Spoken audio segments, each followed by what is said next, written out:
maybe they're just going to try to bottom out really quickly and introduce Paul back the next year and get a high draft pick. But obviously, this looks like a team that's going to try to compete.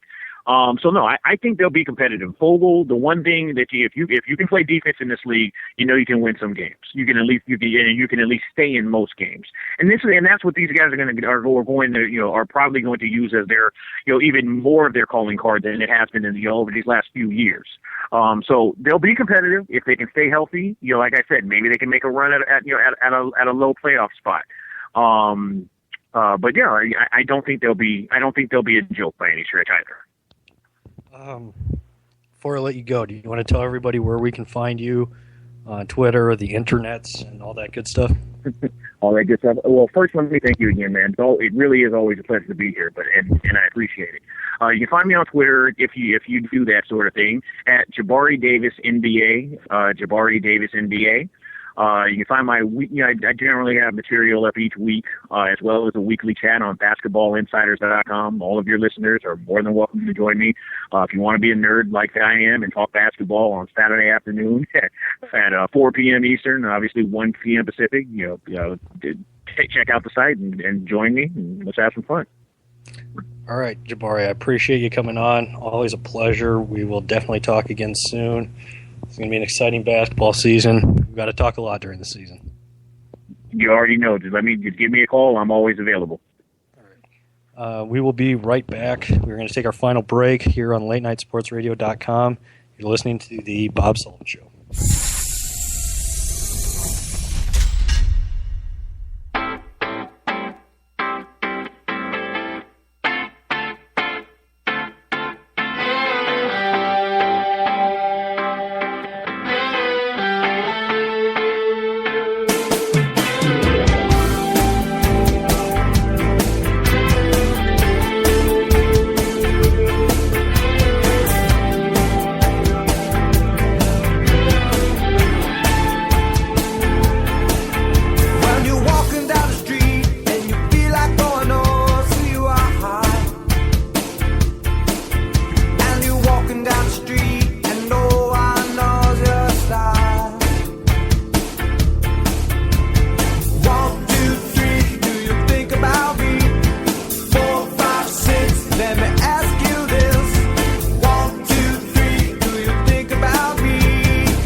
three, do you think about me? 4, 5, 6, let me ask you this. 1, 2, 3, do you think about me?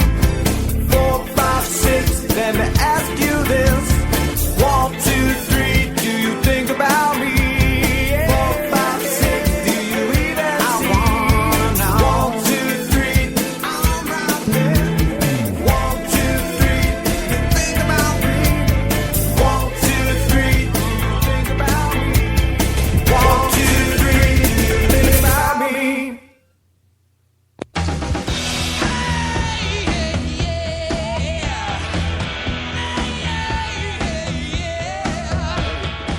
Welcome back, people, to the Bob Sullivan Show here on LateNightSportsRadio.com. Colts win 33-28. We're going to do a new segment here to end the show. It's going to be me and Keith Grieve, producer Keith Grieve, 87 sports fan. We are going to do rapid fire. Keith's going to feed me some topics or some late night headlines. I'm going to give you guys my opinion on it. And we'll just see how this goes. If it works, it works. If it doesn't, we'll probably keep doing it. So, Keith, what are some of the headlines? Well, during the show, it was announced that the NFL has decided on its Super Bowl halftime show, and it will be starring Katy Perry. Big fan. Come on, really? Yeah. We got to get some new blood in there. Granted, I know there's going to be a incident because she's weird, but she's really hot. She's got a big rack. I think that this, I liked Springsteen, I liked The Who, I like Tom Petty, but those are not halftime shows. Those are shows that you have to go to on your own.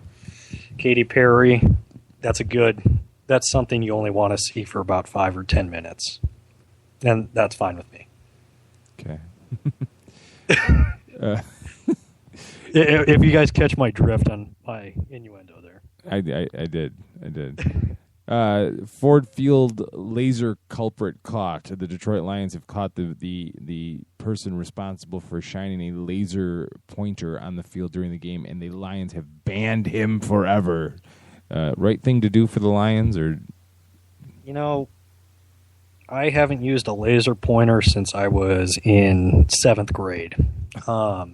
That time I was over at a friend's house, and we were shining a laser pointer at the apartments, on the wall in the apartments down the street for about 15 or 20 minutes, and then all of a sudden somebody from those apartments came up to my buddy's house, knocked on the door, and started yelling at us. So that was the last time I used a laser pointer. And I agree with them banning him for life because it's childish. I haven't used one since 7th grade. I'm guessing this guy needed that 7th grade reminder to not use a laser pointer on other people. Colin Kaepernick is fined by the NFL $10,000 for wearing the wrong type of headphones. Is that the dumbest thing you've ever heard? I'm confused. Do they not have a? Obviously, the NFL does not have a endorsement deal with Beats headphones. Right. So, what headphone company do they have an endorsement deal with that's causing this problem? They just signed a deal with Bose last week. Okay, well that's fair then. Okay, yeah, I think it's stupid, but I think that's fair. If you have an endorsement, it's fair. Okay. It's stupid, but it's fair. It's like one of those rules. In the state of Nebraska, there's a law against bothering bees, and you can be arrested or get a ticket for bothering bees. It's a stupid rule, but it's a rule. So I guess follow. Like the 800,000 bees that stung that guy in Arizona? Yeah, exactly like those bees. We need our honey. All right, moving on. Instead of scolding backup quarterback Michael Vick for his eyebrow-raising admission that he slacked off last week in practice, New York Jets coach Rex Ryan applauded it, saying he challenged his players to take a hard look at themselves, which drew national criticism. It took guts and was, quote, exactly what he wanted, end quote. Is Rex at the end of his rope? Yes, he is, but I don't think. Yeah, he's at the end of his rope. He knows it. I mean, it's. I hate to compare something. He's not Adolf, but I mean, it's like, Hitler's last days here. I mean, he knows it's over. He's and he's just gonna. He's going to do and say whatever he wants to. I mean, it's almost like a Bo Pelini situation in Nebraska where he's going to do and say whatever he wants because he thinks it's the end of his rope, and he doesn't really care. Rex is going to go coach the Raiders next year, and that's going to be it. Wow, Rex Ryan to the Raiders. Can't miss prediction, huh? That's a probably can miss prediction, but I think that he fits the Raiders. Like, I mean, I just think he fits the Raiders the way he coaches, and I just think he needs to coach the Raiders. Okay, Don Mattingly expects to be back with the Dodgers next year. Should he? Yes. First of all, Ned Colletti or whoever the hell the GM is for the Dodgers, who doesn't know how to put together a bullpen. I coach high school baseball. If you don't, in high school baseball, it's a little different. You need one starter and, a couple okay starters and you're fine. You need about 3 good pitchers and you're fine. And then you need an occasional good, bullpen guy. In majors, you need 3 good bullpen guys to be successful, and they have no good bullpen guys other than Kenley Jansen. That goes back on the GM. He shouldn't have been spending money on, garbage when he should have been going out. He should have gone and found a reliever at the trade deadline. He didn't. He failed. He should be fired, not Don Mattingly. All right. On a unrelated or related note, bigger disappointment in Major League Baseball this postseason, the Oakland A's or the LA Dodgers?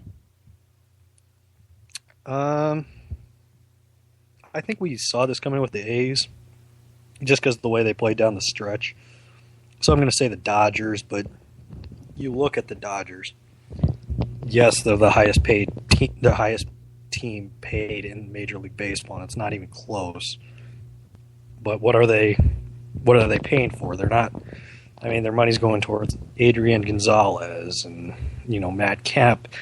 Their money is being spent in the wrong places when you should be spending money on a bullpen. You're starting, in the National League, you can win. Really, the Royals, the way the Royals play, that would be successful in the National League. And the Dodgers, I don't think, realize it. Their ownership doesn't realize it. And their GM doesn't realize it. And I think the Dodgers were the bigger disappointment because of the way, with how much money they spent, which is unfair, but that's just the way it works. All right. Switching over to the NBA, Chris Bosh says he has no hard feelings toward LeBron James. A, do you believe him? And 2, what's the ceiling on the Heat this year? What's the ceiling for the Heat? Mm-hmm. Okay, first question. There are hard feelings because Bosh also came out and said, he gave a forewarning to Kevin Love on how to handle playing for LeBron. And Bosh is like, I'm not complaining, but he was complaining, and he had a right to complain because his numbers went down. The perception of Bosh went down when he played with LeBron and D Wade and all of them. And the other thing that's stupid is these people all say, they're like, what's Bosh mad about? He got 2 rings out of it. LeBron's his friend. LeBron was his teammate. Just because you're teammates doesn't mean you're friends. I don't know how many times you have to explain that to people, but that's the way it works. And Bosh is, sour. And I do think, I've already said a lot of teams can make it to the Eastern Conference Finals because a lot of teams can make it to the Eastern Conference Finals. But I honestly think the Eastern Conference Finals is the ceiling for the Heat. And as much as I hate the Heat as a Knicks fan, I wouldn't mind seeing this Heat team make it to the Eastern Conference Finals because this is a type of Heat team that I respect. And I can, that I respect. It's not bought